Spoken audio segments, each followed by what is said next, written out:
Olá, começamos oficialmente 2020? Acabou o carnaval, primeira semana de março, agora os assuntos voltam a pipocar, a Assembleia Legislativa retomando as atividades, mas com certeza o foco de 2020 serão as eleições municipais em outubro. E nessa semana já começam algumas intensas movimentações em relação ao pleito, especialmente o de Porto Alegre, que vai ser o tema desse podcast Matriz.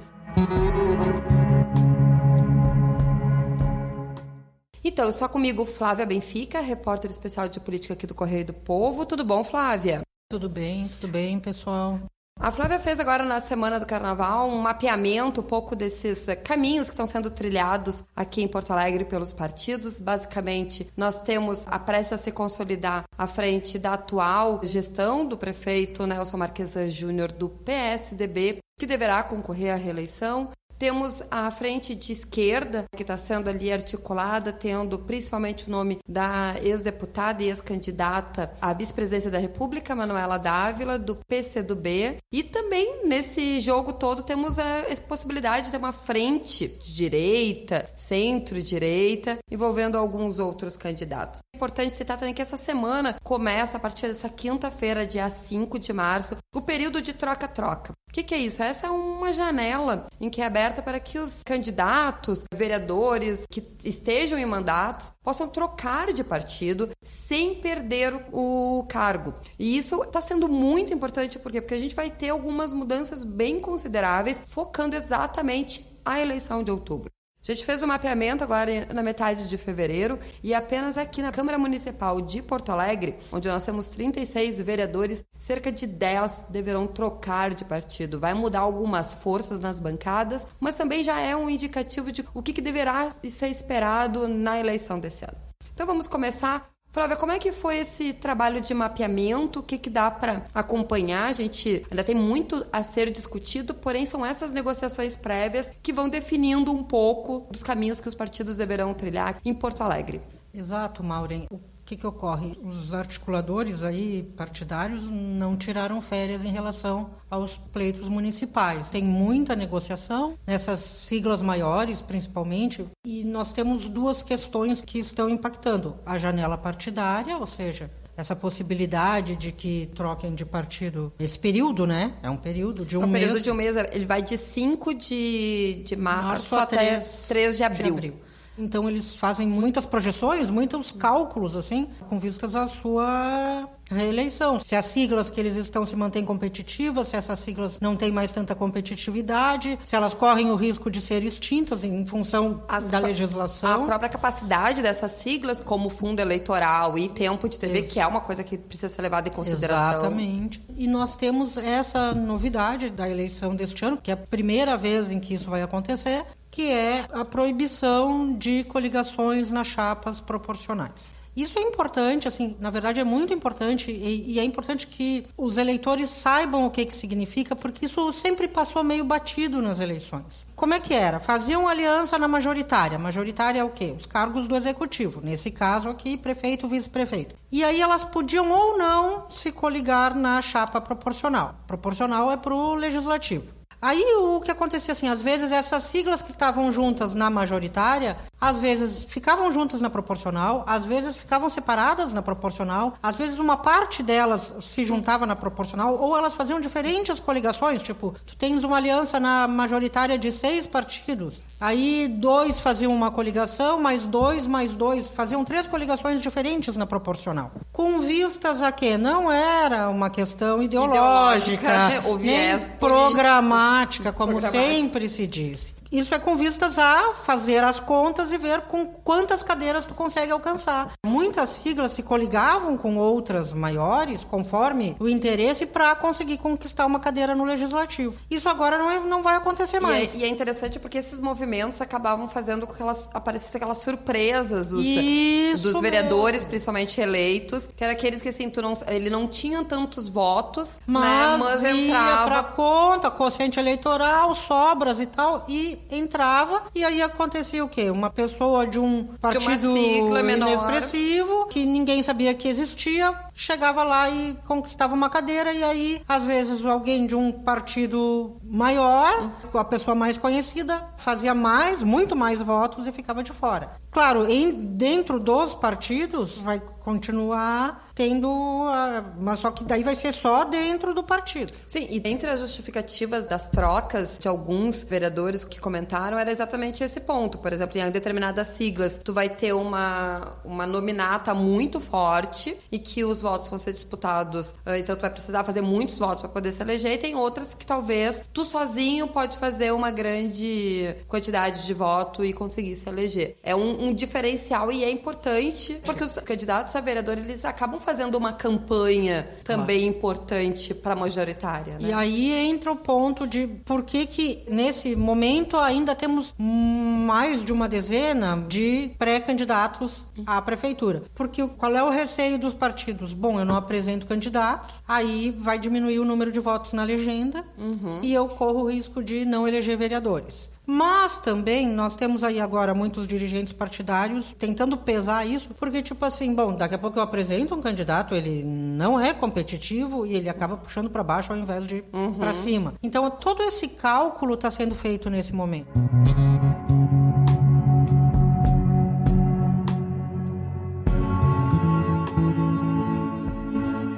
E é interessante até porque, por exemplo, nessa troca-troca a gente tem pelo menos, no mínimo, 2 vereadores aqui em Porto Alegre que estão e que deverão confirmar a troca de partidos agora no próximo período, exatamente para poder disputar a prefeitura, que é no caso do vereador Walter Nagelsay, que atualmente está no MDB e deve ir para o PSD. Ele até já confirmou, já teve todo o seu pré-lançamento. E a comandante Nádia, que também é do MDB e que está aí sendo buscada por algumas siglas também para conseguir cacifar o seu nome. Um desses partidos, inclusive, é a UDEM, que está ganhando um pouco de força aí nessa discussão. Tudo isso deve se definir até o final de março, início de abril, em função da janela também. A comandante Nádia tentou disputar pelo PSL, não conseguiu. Agora tem essas tratativas aí com o DEM. É uma sigla que deve engrossar. Ela deve engordar um pouco. Política realmente é dinâmica, né? O DEM, que há algum tempo atrás tinha um risco muito grande de extinção. Inclusive trocou, porque o DEM é o antigo PFL. Mudou de sigla para tentar se renovar. Estava quase à beira da extinção e agora deve receber uma quantidade bem grande. Em função desse avanço aí do que a gente chama de direita hoje, né? Então, também um pouco influenciado pela questão do Aliança pelo Brasil, que também já não vai se confirmar para a eleição desse ano. Então tem esse grupo do PSL que está, de uma certa maneira, flutuando e que pode desembarcar junto ao Democratas, que é o que a gente está acompanhando. Também. E aí nós temos o DEM, ao mesmo tempo em que tem essa possibilidade de se vitaminar na corrida, ao mesmo tempo ele está em tratativas com o MDB e com o PP, porque existe essa movimentação forte de se formar uma frente que está se chamando de centro-direita. O MDB tem pré-candidato, é o Sebastião Melo, deputado. O PP tem pré-candidato, que é o vice-prefeito Gustavo Paim, e ambas as siglas estão se movimentando para a formação dessa frente, para, como eles mesmos dizem, achar o que nos une e não ficar procurando pontos que nos separam. E por que tanto o MDB como o PP querem montar esta frente? Bom, primeiro porque, como dizem, quem não faz gol toma. E segundo, porque eles consideram importante que não haja uma grande pulverização de candidaturas de centro-direita. Com um perfil similar para ser uma terceira via na disputa mas de Porto eles Alegre. querem aglutinar, porque hoje está difícil, todo mundo é de direita ou de centro-direita. A direita também, há alguns anos atrás, ninguém era de direita, todo mundo era de esquerda. Hoje trocou o disco. Só que se tu tem muitas candidaturas se identificando de centro-direita, vai dividir o voto do eleitorado. E só para dar um exemplo dessa pulverização que tu está citando, Flávia, porque nós temos vários pré-candidatos mesmo, se tu for levar em consideração. Tu falaste da questão do Sebastião, do Gustavo Paim, Mas também tem aí o Cidadania com a Anne Ortiz, deputada, o PDT com a Juliana Brizola, que não chegaria a ser esse centro-direita, mas que está se descolando da esquerda, então vai ser um nome. A gente vai entrar na esquerda daqui a pouco, mas o pessoal deve confirmar Fernanda Melchior. Então, quer dizer, são vários candidatos que acabam, pelo menos, muitas vezes, segundo alguns analistas e até os interlocutores dos próprios partidos, favorecendo quem já está na frente, que no caso poderia acabar caindo com o próprio prefeito ou com a Manuela, por exemplo. Porque tu precisa chegar no segundo turno, não adianta ser todo mundo de centro-direita e aí tu tem 10 de centro-direita e aí esses 10 dividem voto. Bom, quem vai para o segundo turno? O prefeito. Né? Isso favorece o prefeito. Eles sabem disso. O pessoal vai bater muito nos problemas de governo, nos problemas que a cidade enfrenta. Ele é vitrine, está no governo, mas o prefeito tem a máquina na mão e o prefeito saiu na frente. Conquistou o apoio do PL e do PSL. Agora. Ninguém sabe direito o que é o PSL hoje, entende? Mas o tempo de TV eles têm. Bom, o tempo de TV é uma incógnita, sim, é uma incógnita depois de 2018, mas não vai atrapalhar ele. Se não ajuda, não atrapalha. O que os articuladores do prefeito dizem? Bom, o tempo de TV vai ser importante para a gente rebater as críticas. É um espaço a mais. Então, assim, já fechou. Também já pegou no PL e no PSL esse eleitorado de direita. Largou na frente. Então, articulando essa frente, acho que o risco da frente é não virar uma geleia geral. Numa dessas, vamos dizer assim, não vou dizer brigas, mas disputas políticas, que é o caso da frente de esquerda, que estava desde o ano passado aquela discussão, vamos fazer uma prévia, vamos ver quais são os melhores nomes, porém, acho que vai ficar mais no tradicional. O PT deve formalizar o nome do vice, a Manuela. Provavelmente ganha força o Rossetto ainda, mas que daqui a pouco pode ali ficar entre alguns outro vereador, talvez. Isso. Existe uma disputa hoje dentro do PT. Essa disputa de bastidores também não tirou férias. Houve ali, no final do ano passado, essa tentativa de uma parte do partido de impor, na verdade, o nome do Rossetto. E aí é um movimento que já começou no ano passado, no final do ano passado, já com esse ventilando o nome dele. Exato. E aí essa outra parte interna reagiu, não só, já vou falar do pessoal, mas reagiu porque, não, só um pouquinho, é mais do mesmo, né? Isso é o que é dito internamente, ou seja, como é que o Rossetto vai ajudar a candidatura da Manuela? É uma candidatura que, afinal de contas, vai acabar atraindo as críticas de um período recente, ou seja, governo Dilma. Vamos nos expor. E também a outra crítica que é, bom, mas o PT continua sendo autofágico, ele não deixa que novas lideranças se formem, mesmo num período em que o que nós estamos vendo aí, em todas as siglas, são novas lideranças. Bom, da outra parte, os defensores do Rossetto dentro do partido dizem o quê? Olha, o Rossetto tem muito voto em Porto Alegre, ele foi bem em Porto Alegre na eleição para governador, apesar de não ter conseguido chegar ao segundo turno. Ele é uma liderança... uma votação no estado bem modesta, vamos dizer assim, pro patamar do PT. Exatamente. Então, assim, não, vai agregar, vai pegar o voto orgânico. E também porque os outros dois pré-candidatos à indicação dentro do partido são os vereadores Sgarbossa e o Comassetto.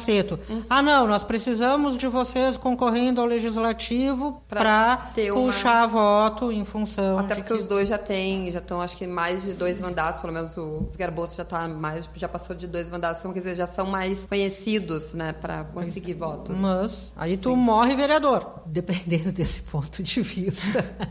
A gente não quer que ninguém morra, pelo amor de Deus, não é essa a questão, mas é que acaba começa a carreira como vereador, termina como vereador, porque não é assim, que ninguém quer isso, o político nenhum quer começar e terminar. E é interessante porque nesse processo todo, por exemplo, só para citar fugindo um pouco de assunto, mas só para complementar, nós temos, por exemplo, a ex-vereadora Sofia Cavedon, que deixou a Câmara de Vereadores, foi para a Assembleia Legislativa e ela tinha um núcleo, por exemplo, forte, representativo de votos e que não sei se necessariamente vai seguir para o partido, porque também tem essa característica dos votos do político propriamente dito. É que, na verdade, os partidos têm que buscar novas lideranças, é isso, né? O PT ou qualquer um outro. Qual é um dos temores, dois temores que a sigla tem para essas eleições aqui em Porto Alegre? Sigla, nós estamos falando do PT. Do PT, Primeiro, como não vai ter candidato a prefeito... Que é a primeira vez...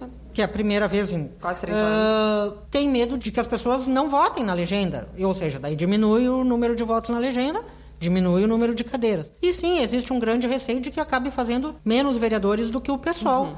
Porque o PSOL é um partido que disputa o mesmo eleitorado. O PSOL é um partido que vem em trajetória ascendente e o PT, na Câmara, vamos nos restringir à Câmara, vem em trajetória descendente. Bom, aí entramos no PSOL. Irritou muito o PSOL essa questão de o PT já desde o ano passado tentar colocar o nome do Rosseto, e aí o partido está apresentando sim a pré-candidatura da deputada federal Fernanda Melchiona. Bom, por que irritou? Na verdade, o PSOL foi a primeira dessas siglas a falar em realização de uma prévia, certo? Algum tempo depois, o PT veio com essa história, não, vamos fazer uma prévia, mas o pessoal já tinha dito isso antes, sim, entendeu? Negociaram, não saiu a prévia. O PCdoB também não gostava muito dessa ideia. Qual era a ideia original do pessoal lá para a prévia? Fazemos uma prévia com todos os nomes que se apresentam na esquerda. O primeiro, o mais votado, fica na cabeça de chapa. O segundo votado fica de vice. Não quiseram isso, porque... O que acontece? Qualquer um corria o risco de ficar fora da cabeça de chapa, inclusive a própria Manuela, que existe um desgaste aí natural em relação à Manuela, tanto pelo número de vezes que ela disputou, como pelas questões recentes em relação a todos os vazamentos e tal. Os adversários vão bater nisso, é evidente, entende? Então não dá para ignorar essa questão aí também. O pessoal admitia ficar fora da chapa majoritária se a prévia definisse que 2 nomes que não fossem do partido fossem os mais votados. Não foi o que aconteceu. Inclusive, até teve lideranças do PT que estavam tentando respaldar a necessidade de não realização das prévias, pelo fato de que não há uma definição, não há critérios de escolhas. Qualquer pessoa ligada aos partidos poderia concorrer. Quem que votaria, né? Qual que seria a densidade? São vários questionamentos exatamente para desviar o foco, que era exatamente saber quem é a melhor. E seria, eu acho que no mínimo, talvez interessante ter uma chapa Manuela e Melchiona dentro desse cenário de Porto Alegre, talvez pudesse ser no mínimo interessante, mas o PT abrir mão de toda a chapa também era uma coisa que soaria meio ingênua de se achar. É, evidente. Ou seja, daí arrisca muito do legislativo. Mas em relação a essa questão da prévia, é o seguinte, quando tu pensa em fazer uma prévia, tu tem que organizar a prévia. Então e tu corre o risco, exatamente. Essa justificativa. Exato. Daí tu define os critérios, mas esse foi entre os pontos. Existem, sei lá eu, quantos modelos de prévia que eles poderiam importar de outros países, assim. Queres fazer uma prévia? Decide. Organiza como é que vai ser e tal. E quais são os riscos que tu tá correndo. E tu tinha ventilado muito bem, Flávia, porque tu trouxe esse assunto da prévia, acho que foi ali final de setembro, tu trouxesse essa discussão, e naquela época já tinha essa possibilidade meio vaga, assim, de vamos fazer, mas como vamos fazer? Daí os partidos iam começar a se reunir, mas essas reuniões efetivamente sempre ficaram ali encontros informais, efetivamente para a consolidação de uma frente, o que pode, dependendo das ambições dos partidos de esquerda, ser um tiro no pé, daqui a pouco não estarem os 3 juntos. Independentemente de quem serão os candidatos, pode ser um tiro no pé para a esquerda que tenta, de uma certa maneira, também se reinventar e conseguir o espaço dentro dessa discussão. É que o cálculo todo é assim, como ir para o segundo turno? Esta é a conta. E temos aí a Juliana, né? Tanto o PDT diz que a pré-candidatura dela é para valer, como PT, PCdoB, o pessoal dizem, não, é uma candidatura... Quando os prováveis aliados dizem não, é porque a candidatura está posta para o primeiro turno. Pode ser que ela não aconteça, mas assim, o que move a pré-candidatura do PDT? 2022. Eles consideram importante ter essa vitrine agora para a Juliana ser candidata a deputada federal e ter bagagem. Então, para a Juliana interessa particularmente. Para a candidatura do Romildo Bolzan ao governo do estado, que o PDT quer muito... Presidente do Grêmio. E para a candidatura, de novo, do Ciro à presidência da República. Apesar de alguns políticos falarem que não estão preocupados com as eleições desse ano, porque elas são municipais, é exatamente... Sempre estão. Exato, até porque essas eleições, elas dão exatamente esse panorama. E a gente vem de uma eleição de 2018 que foi muito diferenciada, tanto em questão de campanhas, como em questão de novas figuras no cenário eleitoral. Então, vai se pensar de como é que vai ser esse equilíbrio de forças pós esse pleito. Por exemplo, aqui no estado, daí saindo um pouco de Porto Alegre, mas nós temos uma força muito consolidada junto com o MDB e o PP, principalmente o PP, com o número de vereadores e de prefeitos. Então, tem esse jogo que cacifa, traz capilaridade política para as eleições de 2022. As pessoas vão dizer, mas em 2018, foi atípico 2018, mas assim, nós podemos continuar assim? Sim, mas nada indica que nós vamos fazer as mesmas coisas, entende? Que nós vamos por este caminho, as coisas podem ir mudando. Sim, podem e vão mudando. O que nos mostra o cenário todo, o pregresso, é de que elas vão mudando. A gente mesmo deu vários exemplos aqui, né? Exatamente. Se a gente vai encerrando a edição desse podcast, a gente tentou focar aqui um pouco esse início de debate das eleições municipais que ocorrem em outubro. Com certeza será o grande assunto aqui na política local, mas também temos a retomada das discussões da Assembleia Legislativa. Então, siga na escuta. Eu quero agradecer a Flávia Benfica pela conversa e pelos bastidores dessas negociações. Também ao Pedro Bastos pela edição e pela captação. E deixe seu comentário pelo e-mail matriz@correiodopovo.com.br e até a próxima.